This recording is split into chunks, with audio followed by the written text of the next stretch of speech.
Welcome to Creatives Grab Coffee, the podcast on the business of video production. Creatives Grab Coffee is hosted by Dario, Nouri, and Kyrill Lazarov from Labs Productions. Our goal is to share knowledge and experiences from video production professionals around the world. Whether you're a freelancer looking to start your own business or a seasoned business owner aiming to scale your company, this is the show for you. Join us as we develop a community of like-minded creatives looking to learn and help each other grow. Welcome to the business of video production. Welcome to Creatives Grab Coffee. Before we get started with the show, let's go over today's sponsors. Do you have a shoot in Toronto? Do you need crew or a strong production partner to help you with your project? Labs Productions is one of the top production companies in Toronto and your go-to video partner. With our strong creative skills and extensive network, we can help you achieve your goal. Labs Productions is able to offer you production services, white label services, or finder fees for project handoffs.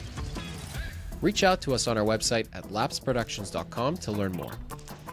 My name is Miran. Welcome to Canada Film Equipment. We are a boutique rental house based in Toronto. We are here to help you guys out with all production sizes. Feel free to contact us to get a quote if you are a production house and you're looking for lighting, camera packages, or lighting and grid fan packages. You can see our contact information in the link below. We are more than happy to help you guys out. Make sure you follow and subscribe to creativesgrabcoffee.com. Thank you.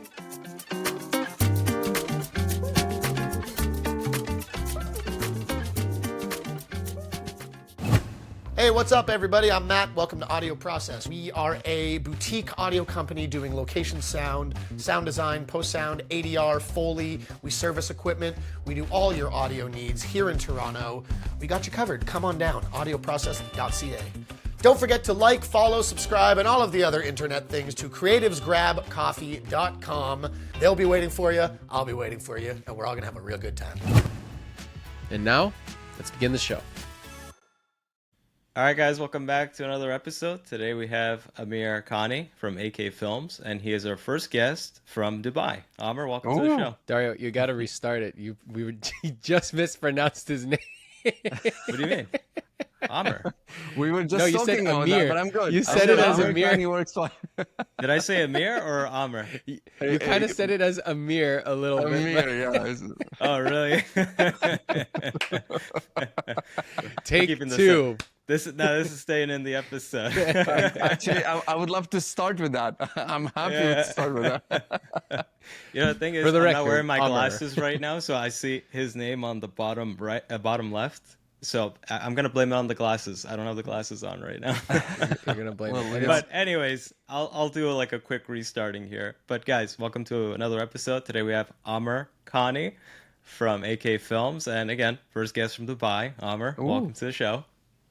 Thank you, Dario. Thank you, Kyrill, for inviting me. So excited to be a part of your podcast. We were going really international right now because we did all the English-speaking countries. Now we're going to do all the non-English-speaking countries. Yeah, now conquering and Dubai. See who knows it. Taking over the Middle East. Yeah, you're our first stop there. Yeah, So, well, that's an honor. Later in the future, they would say, and that show that took over the Middle East started with Amr Khani. Exactly. Yeah. Give us a little kind of like backstory into you and your company over in Dubai. Okay. Well, how far back do you want to go? Because I'm a mumbler. I would not stop. How your parents met? Let's go with that. You know? That's the original Bruce Wayne story, guys. All right. Yeah. So I am. All right. Let me try to summarize it as much as possible without going on side talks here. So.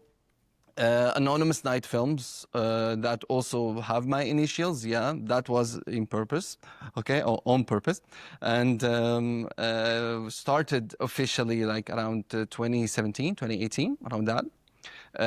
Before that brand name was circulating around because I was a producer back then using that name as well. So I kind of had a future long-term plan that I'm gonna start a company, and for that I wanted to circulate the name first, and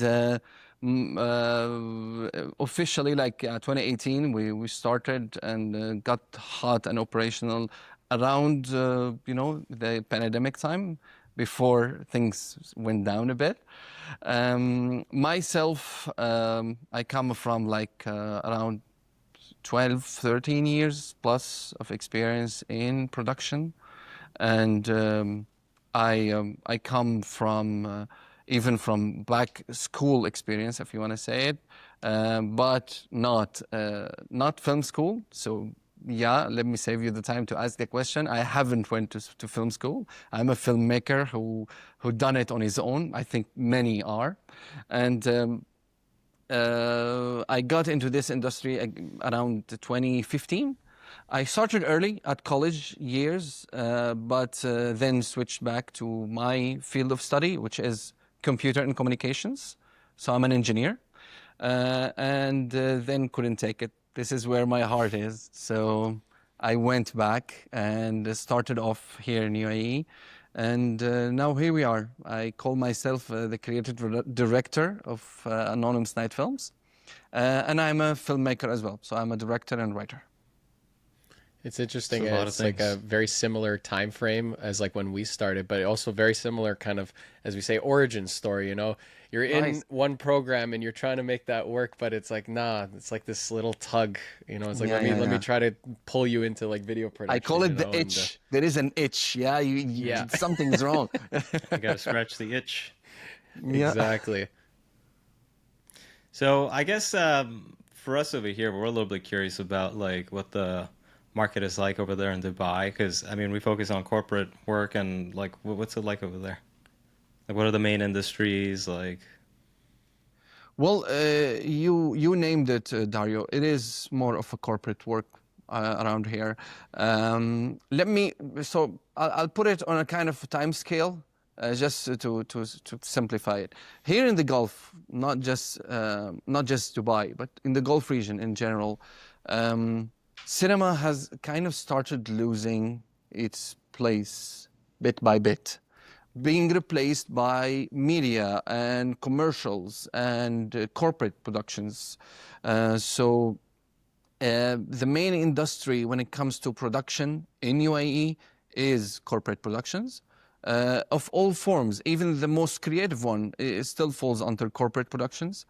Where cinema is kind of losing touch over years for many reasons. Like you feel like even the government kind of bailed on it a bit. Of course, I'm talking specifically Dubai. Abu Dhabi is still trying their best, you know, to bring big titles in and to co-produce and to be part of the big cinema march, But for Dubai, if you see somebody who's in production, 99% he's in media, in corporate work, and doing great. Now, what makes it cool is that it is of highest standards. So I'm not sure about what's the case in Canada, but given that it's Canada, I would pretty much be positive about that. It is of high standards over there as well. So you would be surprised that even though it's a small country, but it's way developed in this industry. Like latest equipment are always here. Top-notch studios are absolutely here. Latest and like most fiery technology when it comes to production is here. And let's say skillful professionals are here as well. So every day, I've been in UAE since 2012, and every day I meet someone who just surprises me of how skillful and how knowledgeable he is, even though it would be like, ooh, that's weird. Where did you learn all that? So out of a sudden, it's just new tech, yeah. So that's how it is in the match. You've pretty much like grown with the video and film industry in Dubai, because I remember the very first time I saw any kind of media or content that came out from Dubai was that Mission Impossible film where they filmed Tom Cruise on the side of the Burj Khalifa. Absolutely. And I think that was in like 2010, 2011, something like that. And then I think after that, I started seeing an explosion of content on YouTube from like a lot of independent YouTubers and filmmakers that were early adopters, like going there, filming a lot of content. And then obviously all of Hollywood and media just started like blasting through there. And you pretty much grew with the industry. So like, how did you see it change in that sense? That's a great question, and it's the most famous, but actually not the latest. So there are many recent makes and like motion picture productions and titles were made there. But of course, this one where Tom Cruise himself did the stunt on Burj Khalifa. This is gonna be something for people to remember. Okay. I'll explain it in a kind of, again, historical fashion. This is the way I see it. So 10, 15 years ago, there were 3 major film festivals in the area. And I'm talking, when I say area, I mean UAE. Gulf Film Festival, Gulf International Film Festival, Abu Dhabi International Film Festival, and Dubai International Film Festival. 10 years we move forward to 5 years. So 10 years from now, we lose Gulf International Film Festival. Then 3-4 years in, they completely shut down Abu Dhabi International Film Festival. And 6 years ago, or 5 years ago, they shut down Dubai International Film Festival, which, by the way, it was an Oscar qualifying festival. So it was kind of a powerful one. And it is indeed the festival when it comes to UAE. When the days of the IFF happens, like the whole country is talking about it, It's the festival where all big names, all celebrities and stuff, all big titles come over. And again, it's listed as an Oscar qualified film festival, so it's something. But today, we have none. So all 3 are gone. No film festivals? No, only some local, domestic ones. Like there is a Lion Film Festival, there are some small ones, right. But the main ones, the big festivals, aren't here anymore. So I grew with it for sure, and I witnessed it demolishing in size. I did.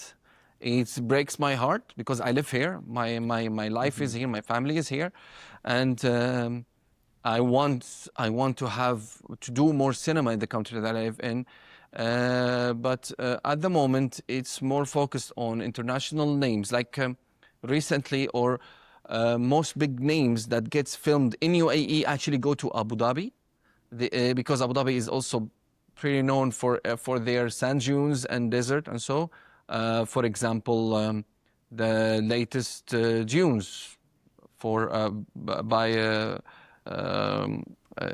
His name Denis Villeneuve. So, so it was partially filmed here. It was actually not partially. It was mostly filmed here because it had to be in a proper desert. But it happens only on co-producing capacity. It happens on rebate capacity, by the way, which is pretty interesting because that's how they encourage big titles to work, by offering rebates and stuff. But the benefit that comes behind it, because there is a huge benefit, is that local talents and local production companies get to work on big titles because of that. So there are big names here, like for example, on top of my head, Filmworks, one of the biggest production houses here. Filmworks is actually involved in many big titles that were filmed in UAE. Star Trek, and the list goes on. So cinema is a big thing here, but it has lost the touch of making films here and focus more on contributing to films where they actually, are being made. So instead of focusing on making films here or pushing the talents here. Now, by the way, there are still films that are being made. Don't get me wrong. My recent one, Ali Mustafa is one of the famous directors here. And he was just doing one that is called City of Life. So now there is a second episode. It's called City of Life 2. So there are films that are being made, but not for the focus of having, as I mentioned, international film festivals, and not for the focus of being big around the world and trying to attract big names. No, working with whoever is available. So you can think of it as indie films, give or take. Yeah. Let's kind of go a bit more into corporate, because that's what we like to focus on a lot. Like, what kind of industries are pretty much predominant there for the corporate industry? Can you explain more? What do you mean? Yeah, like, so for example, like here in Toronto, it's pretty diverse in terms of like the different types of industries that a lot of the production companies do work for. I know in some of the American states that we've had on, like there was a big nonprofit industry. Like, what's it like over there? Is it diverse, or is it like very much like diverse? Yeah, okay. Very much diverse, actually. When it comes to corporate productions, you never know what kind of industry you'll be working with, but you work with everything. So it's not mainly focused on some industries. Everybody now wants a piece of production. You know, with the introduction of social media, it has turned into a must. Even if you run like a socks fabrication factory, you gotta be on the internet. That's what people say. You gotta promote, and for that you gotta hire people who make productions. So yeah, diverse, pretty much. So now there's been kind of like a boom in the corporate sector, like as you mentioned, because like the film industries have kind of like lowered down. It's become now a huge focus on the corporate side of things, which I guess, I mean, it's obviously good for anyone who's working in corporate video production in Dubai, because, you know, there's a lot of money to go around and to kind of help the businesses thrive. Good and bad, because now you have all the other people. But also there's the competition. Yeah, I was gonna say, because like that was the one thing about the boom with Dubai. It almost became like a destination for a lot of companies to try to create content there. Like, and a lot of brands are probably coming into Dubai with their own teams as well. I'm guessing. I'm not sure. Like, do you find it that there's a lot of international competition coming in, or also what is the local competition like in Dubai? I love the question, Kyrill, because actually this is one of the hardest things to cope with living in this part of the world. Competition is actually the slogan. If I want to call Dubai, the slogan will be competition is here.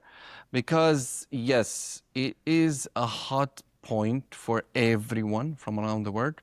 And I mean it literally. You can see it when you post like a job role on LinkedIn, and you see people from all around the world wanting in, even if it's as small as being an office admin, for crying out loud. Wow.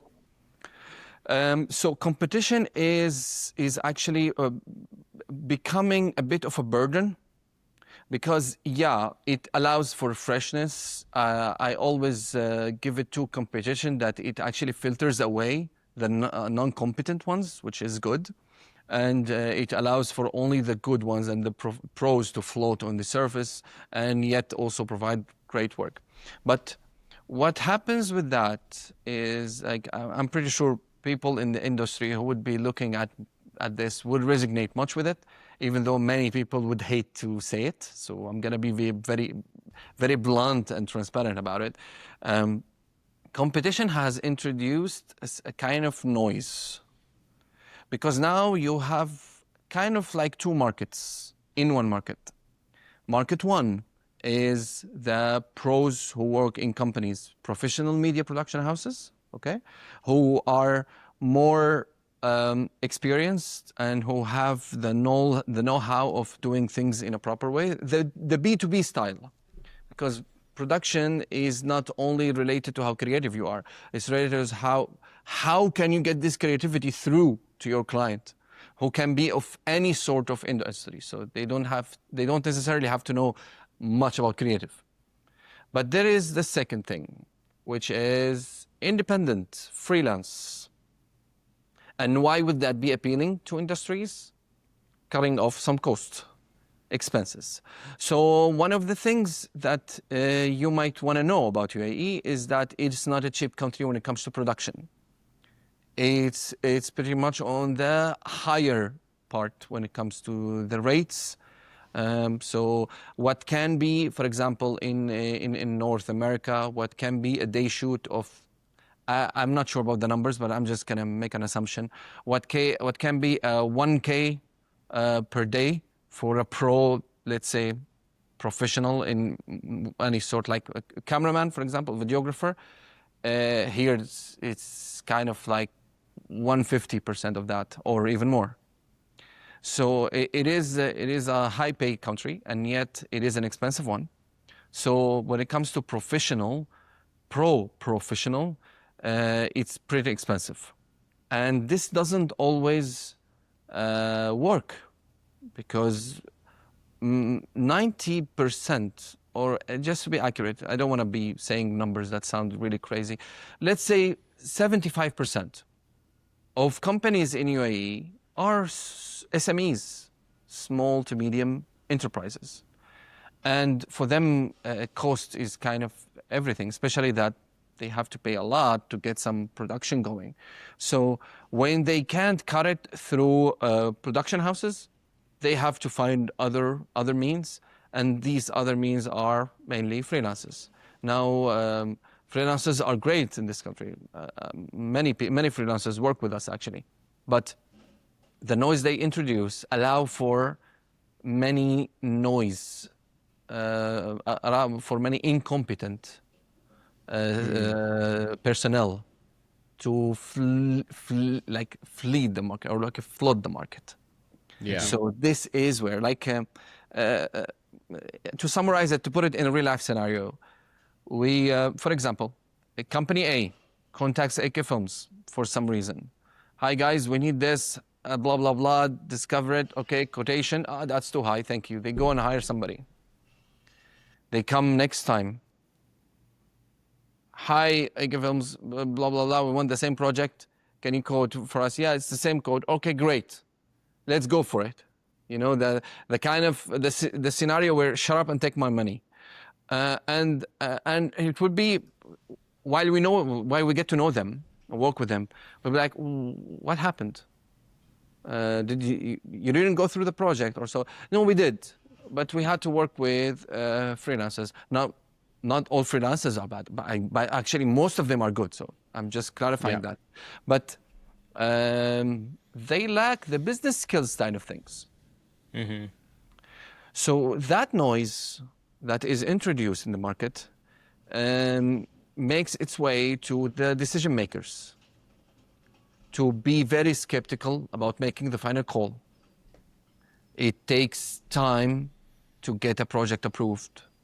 It takes time to kick it in because of the competition. So I may have just took you through a bit of a crazy journey on that, but because actually that's what happens. The competition makes that market, it slows the always process. have a heartache or something. They don't know what to do, so they have to go back and forth, back and forth, back and forth. Yeah, it definitely slows the process for companies that are looking for these types of services. And you 100%. basically introduced a lot of challenges that are being faced all over the world as well, which is essentially a lot of small to medium-sized businesses. Their budgets are getting tighter and tighter, more constrained, so they're trying to find the best potential bang for buck. And unfortunately, as you said, because all the really high quality and really good people are going to have a baseline that is much higher than normal, anyone new coming in with a smaller budget, like it's like low enough that companies are going to start to look into that. But then they face that same problem, like you said, not enough business skills, not enough experience to kind of execute on that. It's a roller coaster like, and a dilemma that we live by every day nowadays. And it hasn't been like that over the years. So yeah, it kind of like now it maxed out.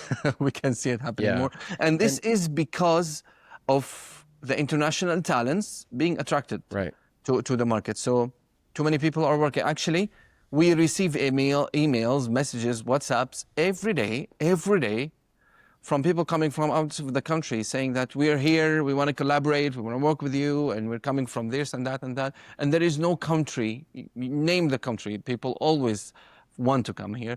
I think financially the whole world still have some issues, not only UAE. So people try to look for higher pay places. And yeah, this place is famous for that. So are they curious, companies that like want to move, like relocate to there, or they just have a shoot there and they just want to connect for that Or just for reason? fun? relocate, I don't think so. I think they just reopen here as a hub. But actually, when you talk about shooting particularly, we work with many companies from outside UAE. Actually, most of our clients are from outside of UAE, believe it or not. Oh, wow. Oh, really? Believe it or not. Because we believe it. Well, I mean, why would we not believe that? sounds like I'm challenging you. Believe it. No, but literally, that's the case. Many of our clients come from the outside to handle shoots for domestic companies. Right. So Why is that? Because Wait, what? I mean, Yeah. there's enough competition there where the price. I mean, you could probably find like people within your price range, right? So why do they have to go outside? 100%. Now, I think the main reason is that even companies who are here, they usually, the ones that I told you about, they open hubs here. They open just like UAE branch, just to be in the Middle East, because geographically, UAE is like in a central place. So it's good for companies that want to actually expand their reach around the world. If you are in the US, you're far off. But with a small office with 4 or 5 people maybe that represents you in UAE, you have a chance now to connect to the rest part of the world. So I think these companies that are here, that are hiring companies from outside to come and hire us back to do the shoots, are basically incapable of doing that here. They are understaffed. They don't have anybody who they trust. They don't know what rate, because again, small offices, they are not the main branches. They are not. They're not HQs. So they have to go and deal with companies that they know in their own countries, in their mainland. And then these companies, because they are production houses or agencies or marketing houses who know their way around the world, have fixers everywhere, come and find a local provider and work with them. Yeah. Right. I have a question. I heard this from another guest, but is it true that, because what I heard from this guest was that if you get hired by like an agency in Dubai to go do work there, you as the production company would need to front a certain percentage of the total cost of the project, which you would then get back after the shoot is done. Is that true? Again, explain that so that I am 100% So this is sure. what it sounded weird to me. I don't even know if sounds I'm weird explaining the way you're I don't even know if explaining I'm it, explaining it properly, but basically they told me that if you're not a local company from Saudi Arabia and you get hired by an agency to go there and do a production, you A would local have to agency? front. No, so for example, if you are a company in Canada, like a production company, and you get hired by an agency in Dubai to do a project there, Oh, okay. you would have to front like a certain percentage of the cost of the project of which you're getting paid for. Is that true, or? Oh, But, like, okay. what costs? Not if you put it that way, but let me tell you the legal way of it. So, if you want to do a production in UAE, you gotta commission a local company. Ah, okay. So, for example, you guys are Warner Brothers Studios, let's say, and you want to come to Dubai. Yeah, let's dream big. And you want to come to Dubai to shoot a film. You can't get the permits. You don't have you are not legally allowed to. You have to commission a local production house that has to do all the paperwork for you, even if everybody you're getting is from outside the country. It's like you don't need crew, you don't need equipment, you don't need staff, you don't need anything. You have your locations, you have your everything. You just need a local fixer, a domestic company that represents you, then in that way, in this case, yes, a local company has to represent you in front of in UAE, and with that, of course, you've got to be paying them. But you're paying them for a service. It's like more of like a facilitation service.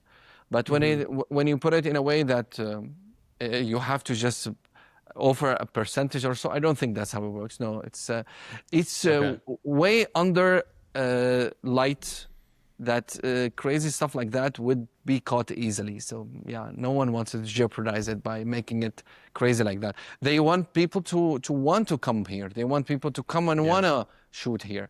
So yeah, the only catch is actually they try to encourage or let's say add value to the to local production houses by making them the only go-to when it comes to international productions. And I think it's only fair, because if you see an international production house coming in and shooting and no one is involved, and you are a production house who's looking for some work, you feel like, oh, come on. Yeah, no, it makes sense.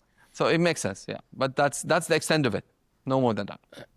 I'm actually also curious because you're talking about all the production companies in Dubai itself, because of also how expensive it can be to hire teams and stuff like that, and people, even just to bring them on as staff. Like, would you say that a lot of the people in your competitive network are a small to medium-sized business? Like, I guess the first question is also, how big is your team right now, or is it just you as like the main person and then you hire people? We are a small team in place. So a couple of so like how many people? Around 7, 8. The in-house. That's not small. That's pretty big for a production company. I was gonna say it is.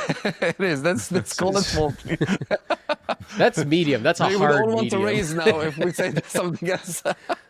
That's like standard medium-sized business, because I want to say 7, yeah, but but we do rely on contractors. Yeah. And I'm never ashamed to say that, because there are many reasons. Number one is that good talent is never on permanent terms. This is not only exclusive to UAE. I believe it works everywhere. A powerful talent would never want to be a part of a company if he's number one making good money, number two is creative, and he doesn't want to stop anywhere. So good talent is always for hire, and we try to work with the best, always try to secure the best. Let's say we call them freelance, freelancers who would work on contract basis with us.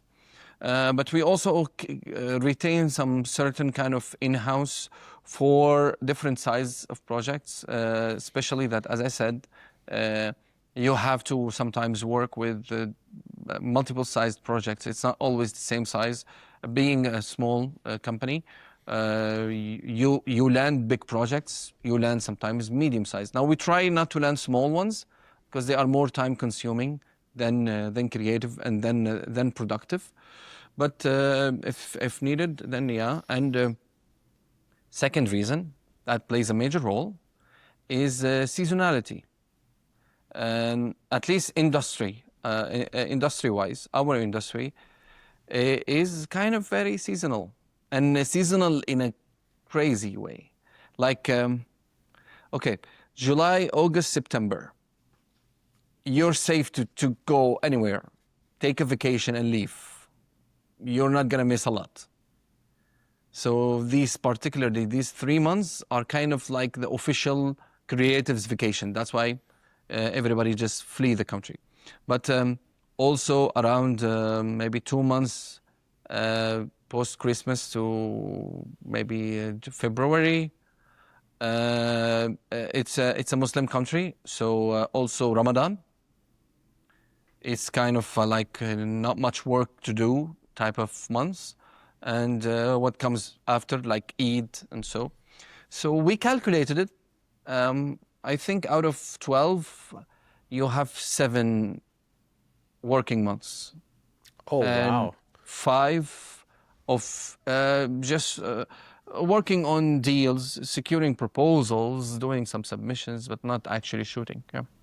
Right. Interesting. For us, it's July and August are slow months, and then September everyone comes back from their summer it's a vacation, boom. and there's a Yeah, lot of year-end stuff, yeah, so it's busy, busy time. busy. Yeah, January is also sometimes quiet depending on But what's there's a lot of happening, but stuff that's like being prepped in yeah, January it's for it's it's all like pre-production and yeah. contract making. So yeah. yeah, it's like not much shooting in January, but a lot of admin and selling. Well, yeah, a lot of admin. Admin is all the time because Yeah. that's one of the differences between here and maybe Europe. I'm French, by the way, also. So Oh, in France, août or August is kind of like a no-brainer. Companies actually lock their doors and leave. It's not like yeah. some Very some European. employees are there. No, they all leave together. You call them, no Yeah. one is answering. So we don't have that here. You have always people that are replacing people while they are back away. So business is always going. And throughout the non-season, like out of season, we do admin work, we do kind of all proposals and stuff. Yeah. You guys are in production, so you know that 70% of the work is pre-approval. Yeah. Once you're Yeah. approved, it's easy peasy. Yeah, okay, got it. Yeah, let's start creating. Let's do the script. Let's Yeah. do the blah blah blah Yeah. blah blah. Shoot, done. But most of the time was consumed by like the back and forth thing of what's happening with the client. Yeah. Let's kind of see how you got your company to like 7 people. Like, what was that process like for you? Because I mean, you started later than us. You 2015. started in 2017, right? You said Yeah, around 2018. Yeah. Oh, okay. 2018. So to go from in the span of 7 or 7 so years. years, like to 7 employees, that's pretty impressive. Like how did you find yourself growing to that stage? Did you have any like accelerator moments, or was there something unique Major that happened? contracts. Okay. First, when I started, I wanted to start with a small team, and me as a creator first. So even I used to be shooting myself because I did grow in this industry, and I'm a director of photography one way or another. So. When I used to film, I considered myself part of the crew, and for that, I needed to secure first my post-production team. So these are the only people that I can't actually rely on freelance. I have to have the team who understand the style, understand the work, understand the kind of footprint that we walk by. So these are always the first team members. And then, of course, admin work needs to be done because I try always to run away from it. So this is where we look for our second mother, and that's always our main booking coordinator and admin. And she has to be a woman because we need someone to take care of us, all boys, and Need some balance. exactly, it's a balance. Can't be just a locker room, you know? Throughout the years, so around 2020, one of the biggest talents that I worked with, his name is Ismail, came to me because I worked with him for long years, and he's a creative, crazy photographer and videographer. So I used to work with him on project basis first, and then one day we became good friends, and then he came and told me, I want to be part of it and not just work with you on contract. I want it in. I want to be part of it. I like the way you guys are. I like the way you run things. I like the way that this is built, and I want to be part of it. And I couldn't have been happier to partner with someone like him because one thing that stops me a bit from partnering with investors is like I like to partner with someone who understands industry, not just understand spending on the industry. Yeah, understand the challenges, understand that. Someone to go to where you're so frustrated from what's happening, for example. And he was it. So now one more person added to the team, and then some changes through the years. I don't remember all the milestones, but I think it was a journey where we built up. So I don't want to go through the kind of cliche terms of being a family and whatnot, but we're friends. We're all friends. It's how it should be. Like, for example, no one, we don't go to office. We have the office, but whoever wants to go to office, go to office. No one is asked to go to office. We actually try to make it all easy for everybody to access whatever they want, especially that we deal with footage. So we have a lot of servers to upload and offload footage from, and you know what footage are like. So it's always like work to your convenience and work on your task. Don't stop at anything, and like own your your responsibility. Be accountable. And this is where everything really flourished for us. So it's never about who was responsible for this, who was responsible for that. This is your task. You know what it is. You deadline it. And if we are good on deadlines together, then the rest is yours. So it's more of no one feels like they're trapped with their job, but more of they love their job, even though it comes with a lot of difficulties. So it's not a walk in the park for sure. No, it definitely sounds like you've gotten a good unit put together. But like what we're curious also about is how you got it to the point that you were able to bring in these people, right? Because the one thing that a lot of people in our industry is always toying with, especially like, you know, if you're starting your own business, is like, okay, now there's one or two of us maybe. You know, we're getting a lot of projects coming in, we're hiring freelancers, but what were the business decisions or the business factors that allowed you to make the decision to start expanding into bigger teams? Like, what was the big push? Always the feasibility. So any particular task that was assigned to, let's say, a temporary or a freelance that was jeopardized for some reason, the decision always follows with, this has to be done by a team member, not by someone from outside the company. So, quick example, you work with a great editor, and that editor one day stopped responding for some reason, and you're in the middle of a project. And yeah, it happens because freelancers, number one, they tend to suddenly lose grip of some stuff, and sometimes they get involved in personal shit that they don't even inform you about. It barely happened maybe in my life, but it happened. And when it did, I was like, okay, so this is where I'm not in control. The company is not in control. And we lose face. We don't only lose a project. Losing a project is always easy.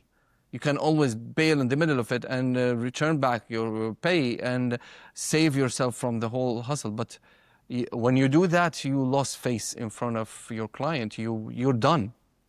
So, and what hurts you is that you guys are not like that. You're not reckless. You care.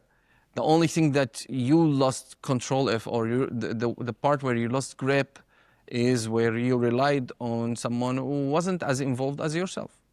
So for that particular reason, we started, like, I was always thinking of, okay, what are the areas that I can't just keep relying on outsiders or outsourcers? These are the areas where I have to work with people, even if I know where you're coming from. Also, having to be stuck with like a specific responsibility and having to always be sustainable with payroll. This is not. Yeah. It's not easy. A small company that works on seasons, it's problematic. 7 months. It is. But on the other hand, yes, if we just maybe found our formula, I think the formula did work. But it's not always raining roses. There are many difficulties that we pass through, and yeah, even cash flow issues sometimes. But as long as we know the kind of formula that keeps the ship moving. I think we're good. Yeah, you need a small family to take care of you. Especially when it comes to separating creative from client fronting.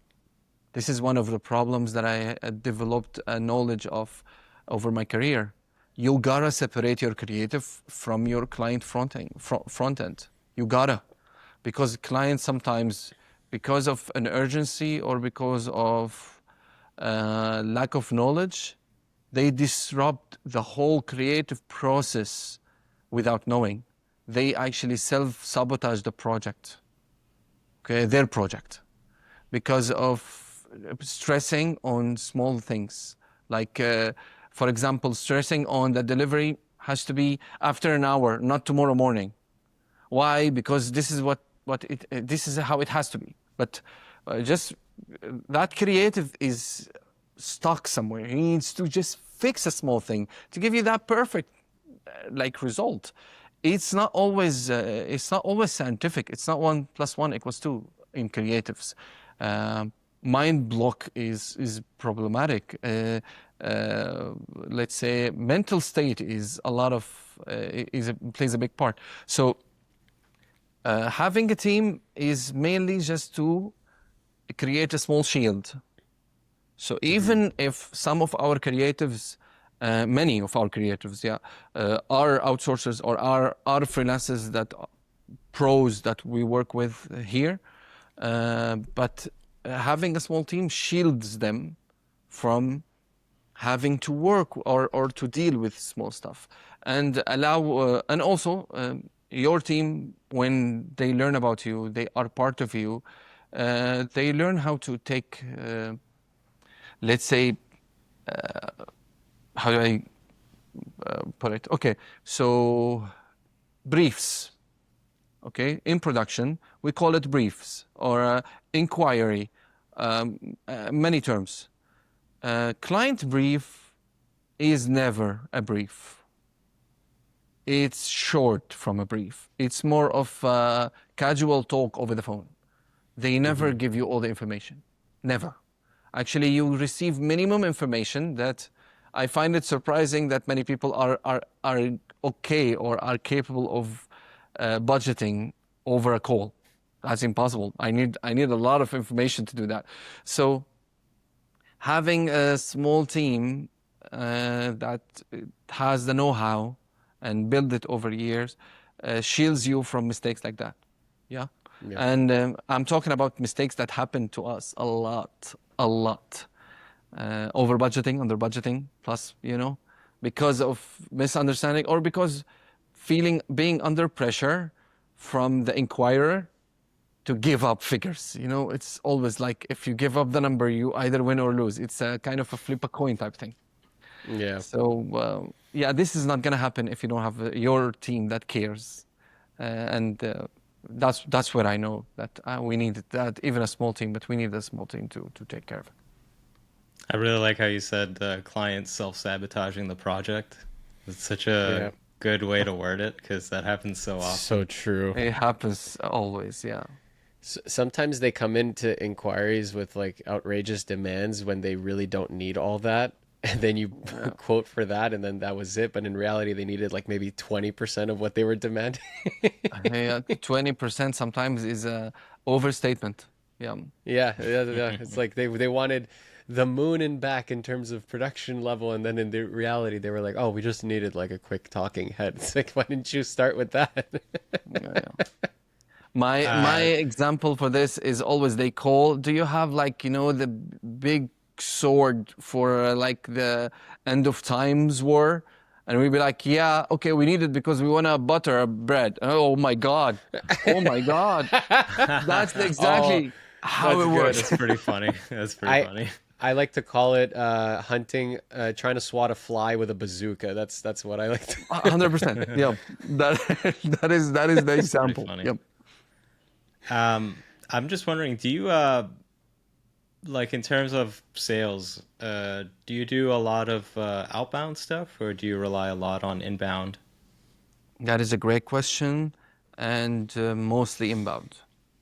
Mostly inbound. We work digitally, mostly on inbound channels. You name it, all kind of inbound channels, mostly organic, because it's kind of misleading. It doesn't work well with our industry. Now, because we are a very B2B entity, and when I mean very B2B, like we receive inquiries from individuals for productions that we don't take, and not because we hate to work with them. Actually, we usually encourage them not to work with us, because we tell them, like, this project is more personal, and you're gonna be hit with a big bill. So I don't think that's what you want. And we sometimes end up giving out some freelance numbers for them to call, to reach to, because they only want some small stuff. So being B2B, we work with the 9-to-5ers. We don't work with whoever is awake at every time. We work with people who go to work and come back from work. We usually are operational only with them. Even we never found the necessity to work in the weekend, where many production houses do. But we never did. We work with the people in executives, people who work for companies. And for that, inbound is the thing. Now, of course, we do some kind of outbound. We have our own social work to do, but mostly that's the decision that we had to make a long time ago, which is we are content creators. What kind of content should we create for ourselves? That was the question, yeah? Because, yeah, we create content for people. And like, should we just leave it open, or should we find a way? And the answer was always, because we create content for others, we felt that it would just be weird for us to create content, like, proper content for us. Our content online, which is kind of like awareness raising of brand awareness work or stuff, outbound channels as possible. It's always just either showcasing work in categories, in project bases, or behind the scenes. People love behind the scenes. They love to see the fuzz around equipment and stuff like that. But yeah, actually, most of our new leads are digitally generated. So we don't have, let's say, a physical or like a sales force that go out. We rely mainly on digital channels, inbound Google? digital channels to generate leads. Yeah. Like Google and SEO type stuff mostly? Yeah, this kind of stuff. That's how I found you. Yeah, Yeah. well, It's working. It works. It inbounded a podcast. That wasn't on your bingo card for this year. Maybe it was. Maybe. Yeah. All right. Well, I guess like, what's next for you? What are you looking to do in the next little while? What are your big goals? Or like over the next year or 2 years, or... Great. Okay. Business-wise, I want, I hope for us to grow and to sustain and to be larger than life if possible. But personally, on business capacity, I would like to distance myself a bit from anything but creative. That's why my title, by the way, was, okay, funny story. I started off as a CEO. And I downgraded immediately. I found that, oh my God, there is a lot comes to. So I'm like, no, I'm no CEO, I'm head of production. And then over the years, I was like, okay, still too much for me. How about creative director, guys? And you take care of the rest. It changes. It changes, sometimes when and you're it signing, changes the lower part. So yeah, my long-term goals is to distance myself from anything but creative and focus only on creative. Guys, one day he's gonna reach his goal of being a PA at Anonymous Night. Exactly. Keep it very simple. Yes, I want to be the anonymous knight, if I may say.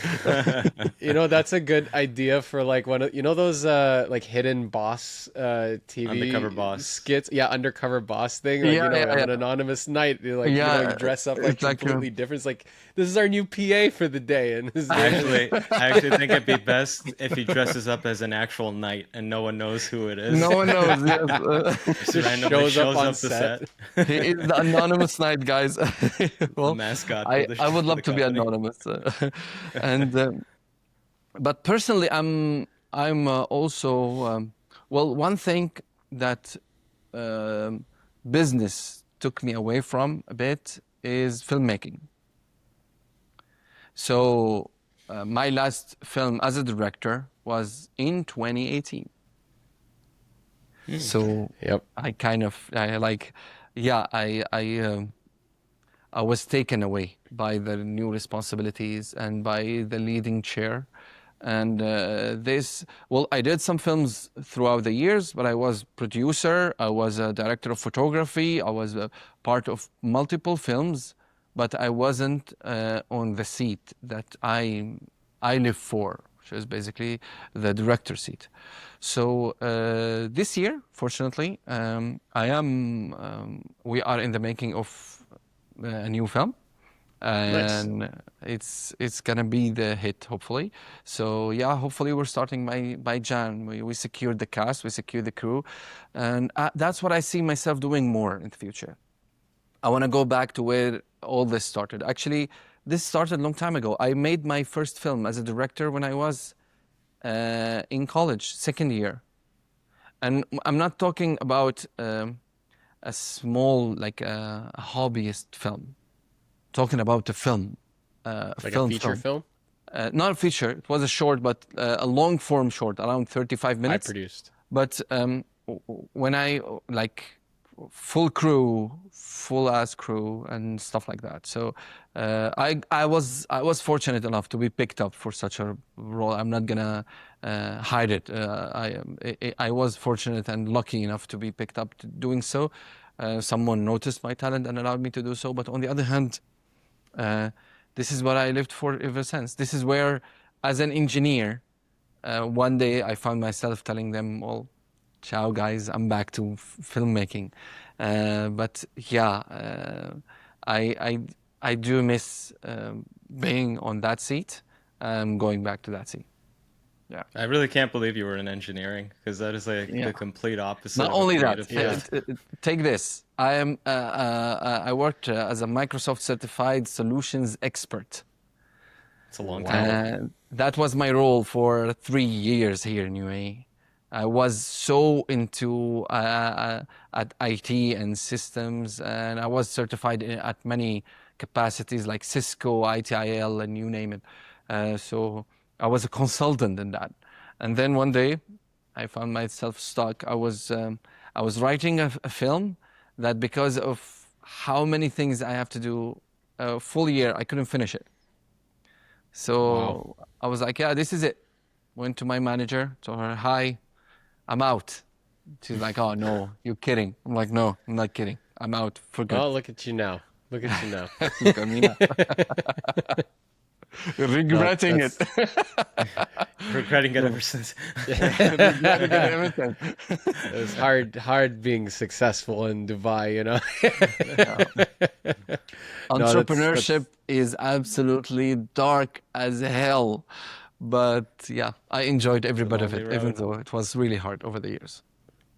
Yeah. No, it definitely is like a rewarding path. Wait, so you went from to secure a full-time job, and then you just did you go straight into freelancing and then start your own thing, or how did that? Yeah, I had no other option. So when I left my job, I had a couple, like 2 titles in my name. I told you I started doing films back at school. So I wanted to enter this industry, but I had nothing in my name. I'm a director that is barely considered a starter. And I write stuff, I write films, but again, this is not enough to make ends meet in this industry. So what should I do? I spent a full year on my savings after, learning, video production, video editing, color correction and grading. I had to buy my own equipment and start making short films myself just to get something rolling. And a year after, or like 11 months particularly, I was hired for my first freelance job. Amazing. Yeah, That's great. It sounds like you hustled the first year, and I hustled for many years, but we're all still hustling. You know, it's the thing. we are all still hustling. Yeah, it's still the tip of the iceberg. Yes, sir. Yes, sir. All right, well, I think we can probably end it here. So, actually, the Anonymous Night. I guess because you wanted to get the... Well, how did you come up with Anonymous Night? Was it just random with words the that fit the initials of your name, or? No, it wasn't random. So here's the thing. Anonymous kind of stuck with me since V for Vendetta. Long time ago. Oh, okay. Yeah, and it got stuck with me. That name on its own, an English word that sounds so cool for me. It's like anonymous. It's, it's hard. It's big. It's anonymous. And it's anonymous. I like being anonymous. And back then, when I was a freelance, first years, the years that I told you about, I was working under my own name. I was Amr Khani. And even my website back then, as a freelancer, was Amr Khani Films. Literally, .com. I think we lost ownership of that domain now. So, and my email was amr@amrkhani.com, amrkhanifilms.com. It was the weirdest thing ever. I hate it when people ask me, what's your email? It sounds so funny and so full of myself. Say it twice. And so when I was coming up with the name, I was also asking people around me. I had a small team, even though they were all freelancers like me, but I tend to create teams around me always. I'm always a good coordinator. So I was like, okay, guys, so I like the word anonymous, but anonymous films sounds just too blunt. And they were like, oh, you're not going to go with Amr Khani Films. I'm like, I don't know. That's, again, too full of myself. People wouldn't like that. A company that is named after me is never going to pick off. But I like the idea of having my initials in it. So AK. And they were like, yeah, but AK has no meaning. I said, who said it has no meaning? It has a meaning. It's anonymous night. Works, right? There you go. Just like that, huh? And was that around the time the Dark Knight was popular, Exactly. Probably around that. And also the word night itself is kind of, for me also, is a very powerful word because it sounds like night, but it's with the K, silent K, which is pretty awesome. So yeah, it came together just like how many creative thoughts, the best creative thoughts in the world came out of nothing. Yeah, right? Just blue. Of course, I'm not saying that the name is that brilliant. It's a normal name. But that's the story. Initials, wanting my initials, but didn't want it just to mean one thing. I wanted to mean more. And funny enough, my son, my only son, his name is Adam. So he's only 3 now, but I'm thinking of like, one day he's gonna take it. He can take over. Like grow up and say, well, it was named after me, and I'm gonna be lost in dirt. Yeah, there you go. Adam Knight. Yeah. I can see it in the future where he's standing there and saying, well, being Adam Khani, that's pretty much what the company is about. And I'll be from the other word looking at him and like, no. It's funny. So, yeah. All right. Well, Amr, thank you so much. Hold on, I gotta do the social shout out. So if you guys want to find Amr on Instagram, go to AK Films AE. So that's at AK Films AE. And then his website is akfilms.ae. Yeah. We're all about not .com. Not .com. Yeah. We're expanding past .com now, okay? These are uncharted waters. We're expanding past .com. With different words We're all at the .ae now, yeah. It's shorter, so. Yeah. Shorter. Sounds better. Yeah. But yeah, Amr, it was great to have you on the show. Yeah, we Thank appreciate you sharing your origin story and how Anonymous Night came to be. And, Well, thank you for inviting me. Actually, thank you for allowing me to express many of the thoughts that are hidden. Because let's face it, there aren't much times where you get to go back and say it all. And I'm a talker, so thank you for listening to me as well. No, that's good. I appreciate it. that. It saves me the editing. just effort to having ask. to come up with the words, the effort of having to come up with the words. He just he went answers- off, and I'm like, perfect, okay. We ask one question, and he answers three other ones. Three. You know, it's Absolutely, amazing. that's me. I take over. Clients So must be thank you happy again with that, for I will listening to say. me and for having me. And I really love what you do. I had a chance to go through many of your podcasts, and I Thank you. really feel I really appreciate that I'm now one of your guests. Thank you so much. Yeah, Thank you. making Creatives Grab Coffee history. Thank you. Part of the collage now. Thanks for listening to this episode of Creatives Grab Coffee. Please make sure to follow and engage with us on Instagram, TikTok, LinkedIn, YouTube, and your favorite podcast app. Creatives Grab Coffee is created by Labs Productions, a video production company based in Toronto, Canada. Creatives Grab Coffee is also sponsored by... My name is Miran. Welcome to Canada Film Equipment. We are a boutique rental house based in Toronto. We are here to help you guys out with all production sizes. Feel free to contact us to get a quote if you are a production house and you're looking for lighting, camera packages, or lighting and group band packages. You can see our contact information in the link below. We are more than happy to help you guys out. Make sure you follow and subscribe to creativesgrabcoffee.com. Thank you.